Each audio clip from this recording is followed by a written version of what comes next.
በስመ አብ ወወልድ ወመንፈስ ቅዱስ አሐዱ አምላክ አሜን። ስንክሳር መስከረም 17 አንድ አምላክ በሚሆን በአብ በወልድ በመንፈስ ቅዱስ ስም መስከረም 17 በዚች ቀን ክብር ይግባውና ጌታችን ኢየሱስ ክርስቶስ የተሰቀለበትን ለከበረ መስቀል በዓል ነው። ይህም የጻድቁ ንጉሥ ቆስጠንጢኖስ እናት ንግሥት እሌኒ ከተሰወረበት የተገለጠችው ነው።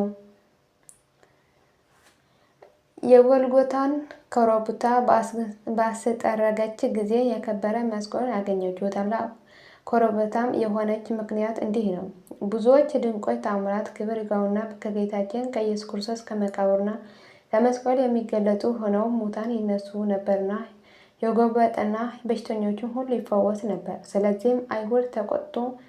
እንዲህም ሥርዓቱን ሰርተው አዘዙ። በይሁዳ ሀገር ሁሉና በኢየሩሳሌም ቤቱን የሚጠርግ ሁሉ ወይም አፈር ወይም ጉድፍ የሚጠርግ በናዝሬቱ ኢየሱስ ክርስቶስ መቃብር ላይ ይጥል ዘንድ እንዲሁም እያደረጉ እሌኒ ንግሥት እስከ መጣች ድረስ ከ300 ዓመታት በላይ ኖረ። እርሷን በመጣች ጊዜ ክብር ይግባውና ጌታችን ኢየሱስ ክርስቶስ መቃብሩን እስከ አሳያት ድረስ አይሁድን ይዞ አሰቃያቸው። ያንን ኮረብታም እስከ ጠረጉ ድረስ አስገደለቻቸው። የከበረ መስቀሉም ከተቀበረበት ተገልጦ ወጣ። ውብ የሆነች ቤተክርስቲያንም ተሰራች። በዚያች ቀንም አከበሯት። ለመስቀሉም በዓልን መስከረም 17 ቀን አከበሩት። የክርስቲያን ወገኖች ሁሉም ከሀገሮቻቸው በመምጣት ክብር ይግባውና ለጌታችን ለኢየሱስ ክርስቶስ የትንሣኤውን በዓል እንደሚያከብሩ ለመስቀሉም ታላቅ በዓልን የሚያከብሩ ሆኑ። ክርስቲያኖችንም በጎዳና እየተጓዙ ሳሉ ስሙ ይስሐቅ የሚባል አንድ ሳምራዊ ሰው ከእርሳቸው ጋር ነበረ። ከእርሱም ጋር ብዙዎች ሳምራውያን ነበሩ። ይህን ይስሐቅም የክርስቲያን ወገኖቹ ለምን በከንቱ ትደክማላችሁ? ለእንጨትስ ልትሰግዱ እንዴት ትሄዳላችሁ? እያለ ይሳለቅባቸው ነበር። ከክርስቲያን ወገኖቹ ስሙ አውዶኪስ የሚባል አንድ ቄስ አለ። ሕዝቡንም በጎዳና ሲጓዙ የሚጠጡት ውሃ አላገኙም ነበርና ተጠሙ።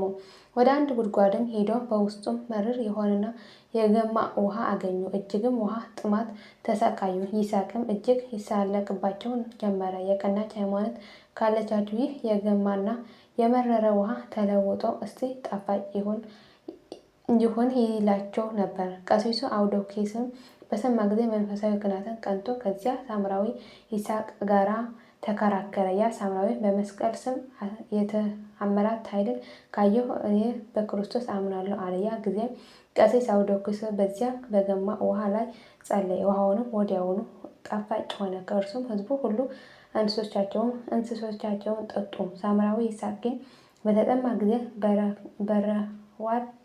በረዋት ከያዘው ውሃ ሊጠጣ ፈለገ። ግን ገምቶ ተልቶ አገኘውና መሪር ለቅሶን አለቀሰ። ወደ ከበረ ቄስ አውዶክዮስም መጥቶ ከእግሩ በታች ሰገደ። ክብር ይግባውና በጌታችን በኢየሱስ ክርስቶስ ስም አመነ። በከበረ ቄስ አውዶክዮስም ጸሎት ጣፋጭ ከሆነ ከዚያ ውሃም ጠጣ።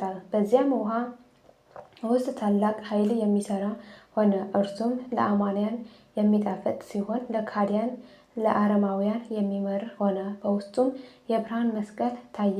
በአጠገቡም ውብ የሆነች ያማረች ቤተ ክርስቲያን ሰሩ። ሳምራዊ ይስሐቅም ወደ ኢየሩሳሌም ከተማ በደረሰ ጊዜ ወደ ኤጲስቆጶሱ ሄዶ ከቤተሰቡ ጋር የክርስትና ጥምቀትን ተጠመቀ። የከበረ መስቀልም ዳግመኛ የተገለጠበት መጋቢት 10 ቀን ነው። ዜናውንም በዚህ ቀን ጽፎልናል። ምዕመናንንም በታላቁ ጾም መካከል በዓሉን ማክበር ስላልተቻላቸው በዓሉን ቤተ ክርስቲያን ባከበረቻት ቀን አደረጉ። ይህም መስከረም 17 ቀን ነው። በዚህም ቀን አስቀድሞ ከከበሩ መቃብር በንግሥት እሌኒ እጅ የተገለጠበት ነው። በመስቀሉ ላዳነን ለእግዚአብሔር ምስጋና ይሁን፣ አሜን። ክብር ምስጋና ገንዘቡ ነውና ለዘላለሙ አሜን። ዳግመኛ መስከረም 17 በዚች ቀን የከበረች ራማዊት ታኦግስጣ ያረፈች። ይህችም ቅድስት በደጋጎች ነገሥታት በአኖሬዎስ እና አርቃዲዎስ ዘመን የከበረች ናት። በዚያም ወራት የህንድ ንጉሥ መልእክተኞችን እጅ መንሻ ይዘው ወደ ንጉሡ አኖሪዎስ መጡ። በሚመለሱም ጊዜ ይህች ድንግል ታኦጎንስጣን አገኛት። የምታነበውን መጽሐፍ በእጇ ውስጥ ነበረ። ወደ አገራቸውም ነጥቀው ወሰዷት። ለህንዱ ንጉሥም ሚስቶቹና ቤተሰቦቹ የምትጠበቅ ሆነች። በአንዲት ዕለትም የንጉሡ ልጅ አስጨናቂ በሆነ ደዌ ታመመ። የከበረች ታኦጎንስጣም ወስዳ በብብቷ ታቅፋ በመስቀል ምልክት አማተበችበት። ወዲያውኑም በዚያ ጊዜ ዳነ። ከእርሷም ስለ ተደረገው ተአምር የዚች የከበረች ድንግል ታኦጎንስጣ ዜናዋ በሀገር ሁሉ ተሰማ። ከዚያችን ቀን ወዲህ ከእርሱ ዘንድ እንደ እመቤት እንጂ እንደ አገልጋይ አልሆነችም። ከዚያም በኋላ የህንድ ንጉሥ ወደ ጦርነት በሄደ ጊዜ ንጉም ጭጋግ አውሎ ንፋስና ጨለማ በላዩ መጣ። ንጉሥ ግን የከበረች ታኦጎንስጥ ስታማትብ ስላየ በመስቀል ምልክት ማማተብን ያውቅ ነበርና ያን ጊዜ በጭጋጉ በጉሙ በጨለማውና በጥቅሱ ነፋስ ላይ በመስቀል ምልክት አማተበ። ወዲያውኑ ፀሐይ ወጣ፣ ታላቅ ጸጥታም ሆነ። ጠላቶቹም በዚያ የመስቀል ምልክት ድል አደረጋቸው፣ እጅግም ደስ አለው። ንጉሡም ከጦርነት በተመለሰ ጊዜ ለከበረች ታኦግንስጣ ከእግሯ በታች ሰገደ። እርሱና ቤተሰቦቹ ሁሉ የሀገሩም ሰዎች የከበረች የክርስትና ጥምቀትን ታጠምቃቸው ዘንድ ለመኗት። ቅድስት ታኦጎንስጣም እንዲህ አለችው፣ ይህ አደርግ ዘንድ ለእኔ አይገባኝም። የሚያጠምቃችሁ ካህን ይልክላችሁ ዘንድ ወደ ንጉሥ አኖሪዎስ ላኩ። ያን ጊዜ ከወገኖቹ ጋር የሚያጠምቀውን ካህን እንዲልክለት የህንድ ንጉሥ ወደ ንጉሥ አኖሪዎስ መልእክተኞችን ላከ። ንጉሥ አኖሪዎስን ልመናውን ተቀብሎ የሚያጠምቃቸውን ቄስ ላከ። ቄሱም አጠመቃቸው። መስዋዕትም ቀድሶ ክብር ይግባውና የጌታችን ኢየሱስ ክርስቶስ ሥጋና ደሙን አቀበላቸው። እግዚአብሔርን የምትወድ የከበረች ድንግል ታኦግንስጣ እጅግ ደስ አላት። ያንን ቄስ መንፈሳዊ ሰላምታ ሰጥቷቸው ከእርሱ ቡራኬ ተቀበለ። እርሱም ከእርሷ በረከትን ተቀበለ። ከዚህም በኋላ ለራሷ ገዳም ሰራች። ብዙዎች ደናግልም ተሰበሰቡ። የምንኩስና ልብስን ለመልበስ እንደ እርሷ መሆንን ወደዱ። እርሷንም መምኔት ሆነች። ያን ባህታዊ ቄስ የክርስትና ጥምቀትን ካጠመቃቸው በኋላ ወደ ንጉሥ አኖሪዎስ ተመልሶ የህንድ ሰዎችን እንዳጠመቃቸውና ክብር ይግባውና ወደ ክርስቶስ ሃይማኖት እንዳገቡ ነገረው። ንጉሥ አኖሪዎስም እጅግ ደስ አለው። የሮሜ ሀገር ሊቀ ጳጳሳት ይህን ባህታዊ ኤጲስቆጶስ አድርጎ እንዲሾሙላቸው አዘዙ። እርሱም ኤጲስቆጶስነት ሾሙ። ከህንድ ሰዎች ላከላቸው። እጅግም ደስ አላቸው። ከዚህም በኋላ ታላቅ ቤተክርስቲያን ሊሰሩ ጀመሩ። ምሰሶቿ በፈለጉ ጊዜ አላገኙም። በዚያም አካባቢ ታላቅ የጣዖት ቤት ነበረ። በውስጡም ያማሩ ምሰሶች አሉ። ድንግሊቱ ታኦግንስጣም ክብር ይግባውና ጌታችን ኢየሱስ ክርስቶስን ብዙ በማልቀስ ለመነችው። ያን ጊዜም እሊያ ምሰሶቹን ከጣዖት ቤት ፈልሰው አናጺዎቹ ከሚሹት ቦታ በቤተ ክርስቲያን መካከል ተተከሉ። አማንያን ሁሉ ክብር ይግባውና ጌታችን ኢየሱስ ክርስቶስን አመሰገኑ። ጣዖት ሲያመልኩ የነበሩም ጣዖቶቻቸውን ሰብረው ክብር ይግባውና ወደ ጌታችን ኢየሱስ ክርስቶስ ሃይማኖት ተመልሰው ገቡ። በዚያችም ሀገር ታላቅ ደስታ ሆነ። ቅድስት ድንግል ታኦግንስጣም ተጋድላዋን ከፈጸመች በኋላ እግዚአብሔርን አገልግላ ደስ አሰኛት። በዚያም ገዳም በደናግል መካከል በሰላም በፍቅር አረፈች። ለእግዚአብሔር ምስጋና ይሁን፣ እኛንም በጸሎቷ ይማረን፣ በረከቱ ከእኛ ጋር ትኑር ለዘላለሙ አሜን።